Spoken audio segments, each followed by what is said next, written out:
कि रातै पिरो भयो फर्केर यसरीकै भिडियोमा मलाई चाहिँ खानु हतार छ अरे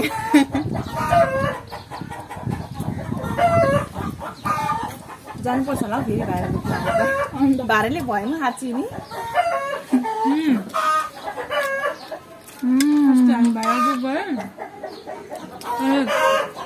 भाइरलमा गएर फोटो भिडियोहरू खिच्यो अब त्यो भाइरल ग्रुप त होइन तर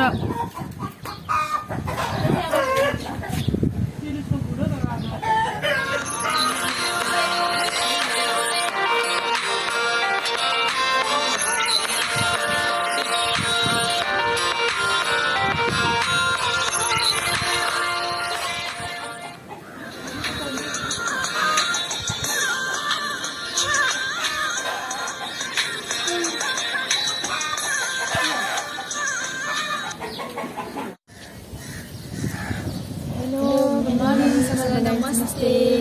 स्वागत छ तपाईहरुलाई हाम्रो नयाँ भिडियोमा र आज चाहिँ हामीले पोर्क राइस सुँगुरको मासु भात लिएर आएको छौं म बनाइरहेको छु आज हामीले झोल बनाएको अरूलाई चाहिँ मसला हालेर फ्राई गरेर बनाएको थियौं अनि आज चाहिँ यसै झोल खानु लाग्यो अनि झोल बनाएको मासु हाम्रो फेभरेट सुँगुरको झोल आज बुधबार हुनु भएकोले बुधबार स्पेशल बुधबार लाग्छ यहाँनिर पुरा बजार लाग्छ अनि बजार लागेर अनि आज चाहिँ सुँगुरको मासु एकदम स्पेशली पाउँछ अनि त्यही भएर चाहिँ अनि आज चाहिँ सुँगुरको मासु ल्याएको मौसम पनि जाडो जाडो छ पानी परेर त्यही भएर जाडोमा चट्याङ हानेर चट्याङ हानेर अरे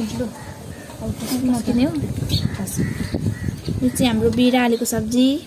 हाम्रा आँपको अचार अनि यो चाहिँ गुन्द्रुक घरमै बनाएको मजाले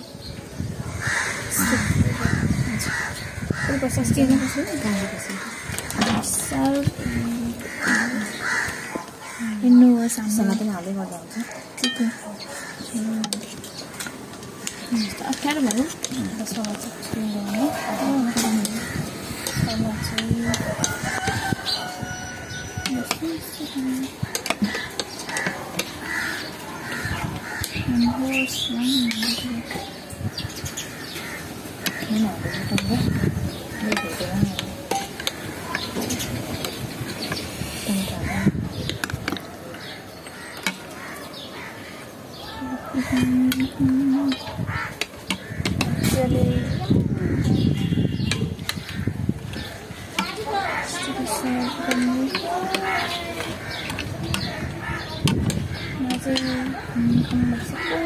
तपाईहरुलाई चाहिँ हाम्रो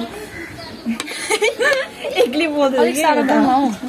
सुन्दैन पनि होला बोलेको पनि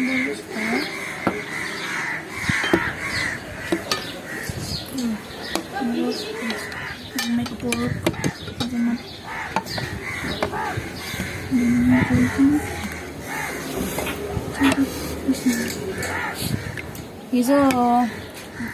राति ठुलो पानी पर्यो चट्याङ पनि आयो हागुन्डेरी पनि आयो हाम्रो यहाँनिर छिमेकीमा एकजनाको घरको छेउको नरिवलको रुखमा चट्याङले भनौँ न रुखमै चाहिँ नि त्यो दुलो जस्तो क्या भाङ जस्तो बनाएको छ पुरा त्यो फेसबुकतिर अहिले पुरा त्यो भ्युजहरू पुरा भइरहेछ आइरहेको थियो अनि राति एकदमै ठुलो चट्याङ आएको थियो एकचोटि तर्सेको पनि थियो हामी अनि त्यस्तै छ आज बिहान पनि हल्का हल्का पानी पर्नु जस्तो भयो अरे हावा पुरा चलिरहेछ बिहानदेखिको हावा चाहिँ पुरा चलिरहेछ भनौँ न गर्मी गर्ने भन्दै पानी र हावा चलेर चाहिँ फेरि सूर्य लाउनु जस्तो भइरहेछ जाडो भइरहेछ हाम्रो मजाले यसको जब पाकिसक्छ नि पाकिसकेपछि चाहिँ यसको जुन तेल हुन्छ नि निस्केर यसरी माथि तैरिनुपर्छ क्या अनि यो चाहिँ मजाले पाकेको भने उसिनो भयो भने त्यसको बोसो जान्छ त्यही भएर यसरी माथि तेल तैरिनुपर्छ मजाले बनाउनुपर्छ सब्जीहरू बनाउँदा पनि ध्यान गर्नु उसिनो हुँदैन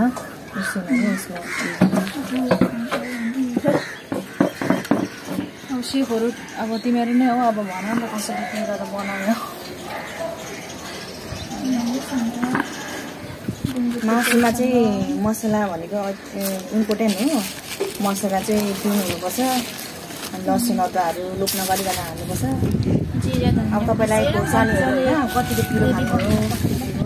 हालेर बनाउनुपर्छ फेरि कसैलाई अब पिरो पनि मन पर्दैन नि त ठिक्कको पिरो मनपर्छ कतिलाई त्यही भएर सोध्यो अरे मनपर्छ हामी चाहिँ पिरो नै खान्छौँ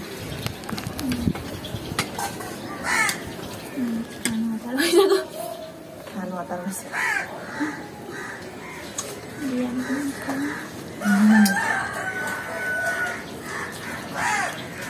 साह्रै नै मिठो भएको छ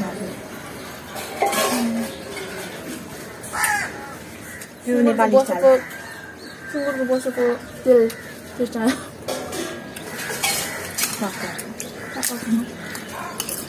फर्स्ट फ्राई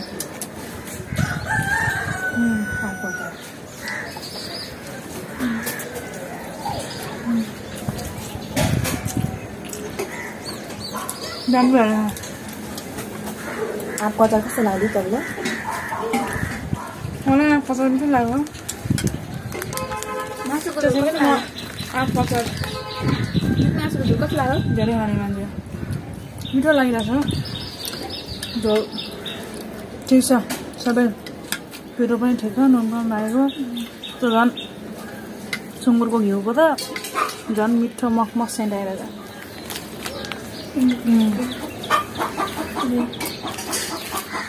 मजाले यो बिउ पनि हाम्रो बारीको हो कुकरमा हामीलाई चाहिँ बिउ अलिकति यसो भुटेको कस्तो मनपर्छ क्या बिउ आलुहरू यो चाहिँ हामी सबै घरकै हो बिहारहरू सबै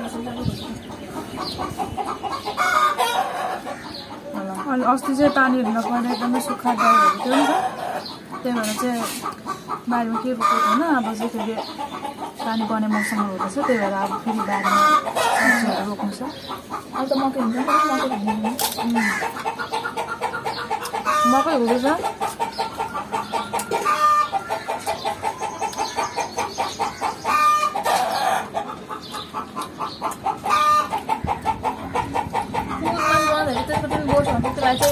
कुकरमा मजाले होइन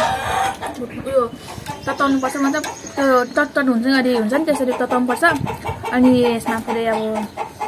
त्यो मासुसँगै सबै भुट्नु उयो तेल हालेर मजाले खैराउनुपर्छ मजाले पहिला फर्स्टमा अनि त्यसपछि मसलाहरू प्याज टमाटरहरू पनि त्यसमा हालेर पकाउनुपर्छ भुट्नुपर्छ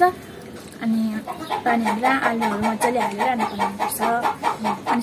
सिटी बन्द कुकरको त्यो ढक्कन चोप्नुपर्छ अनि 4 मिनट लाउनुपर्छ अनि मजाले हाम्रो रेडी हुन्छ अलिक कडा मासु छ भने चाहिँ अलिक 5 सिटी जस्तो लाउनु होला नत्र भने तपाईँले मासु कडा खालको खानुहुन्छ हामीले त भोगिसकेको छौँ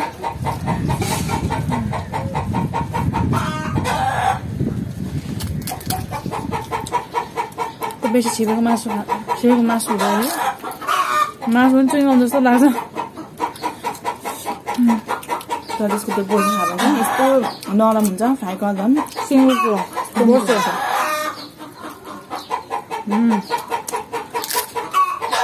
त्यसको कुरोमा बोसो मजाले बनाएर मसलाहरू पकायो भने बोसो खाएर पनि त्यस्तो हुँदैन आफूले कसैलाई अब बोसो खाएर म्याक हुन्छ नि होइन तर त्यस्तो हुँदैन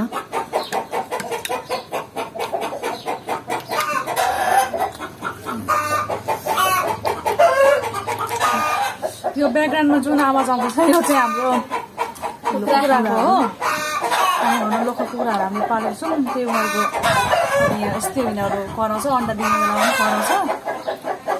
अनि यो घरकै लोकल कुखुराहरू हो अब अझै ल्याउँछु अझै ल्याएर अझै भन्ने पाउँछु अन्डाहरू भएकोलाई अन्डाहरू दिइरहेछ अहिले मात्रै अन्डा दिइरहेछ अन्डा यत्रो कस्तो छक्क पऱ्यौँ क्या हामीले एउटा बोतीले चाहिँ यति सानो अन्डा दिएको है त्यो के भन्छ चराहरूको अन्डा जस्तो एकदमै सानो अन्डा दिएको पछि हामीले सर्च गर्दाखेरि चाहिँ त्यस्तो अन्डाहरू जन्माउँदा के अरे अन्डाहरू पालेको रहेछ पोथीले तर एकदमै रियली त्यस्तो हुँदो रहेछ अनि हाम्रो पनि पोथीले त्यस्तो अन्डा जन्माइसकेको कति दुईवटा अन्डा दिएको छ त्यस्तो अहिले यिनीहरूले अन्डा दिन आँटेको छ त त्यही भएर यिनीहरूले कराएको चाहिँ मिठो है हेर्नु लाग्छ कुखुराको अन्डा त्यो सानो भएको सानो बनाएको छ कान्छी बनाएको छ आजलाई चाहिँ यति बेला सबैलाई आज आइदिने स्टेसन